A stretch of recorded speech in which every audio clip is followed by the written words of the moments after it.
જિલ્લામાં પણ વરસાદી માહોલ જામ્યો છે। ભારે વરસાદના કારણે રણજીત સાગર ડેમ છલકાયો છે। જામનગરની જીવાદોરી સમાન રણજીત સાગર ડેમ છલકાયો છે। ડેમ ભરાતા આસપાસના ગામોને એલર્ટ કરવામાં આવ્યા છે। ભારે વરસાદના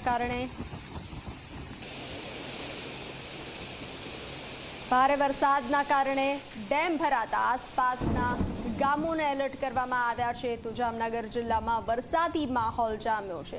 અનરાધાર અષાઢમાં અનરાધારના દ્રશ્યો સામે આવ્યા છે। જામનગરની જીવાદોરી સમાન રણજીત સાગર ડેમ ઓવરફ્લો થતા શહેરીજનોમાં ખુશીનો માહોલ છે।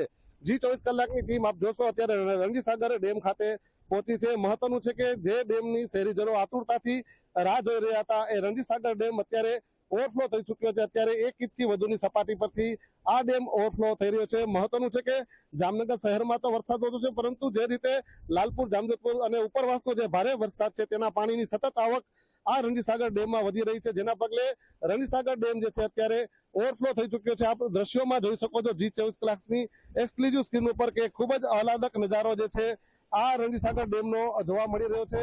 આપ જોશો અત્યારે 1 ઇંચથી વધુની સપાટી પરથી આ ડેમ ઓવરફ્લો થઈ રહ્યો છે। મહત્વનું છે કે જામનગર જિલ્લામાં કુલ 25 જેટલા જળાશયો આવેલા છે, જેમાંથી 14 જે છે ગઈકાલ સુધીમાં ઓવરફ્લો થઈ ચૂક્યા હતા અને હવે આ 15મો જે અને શહેરનો સૌથી મહત્વનો ગણાતો રણજીત સાગર ડેમ પણ અત્યારે જે છે ઓવરફ્લો થયો છે। શહેરીજનોમાં પણ એક ખુશીનો માહોલ છે અને શહેરને પીવાના પાણીની સમસ્યા પણ દૂર થઈ છે।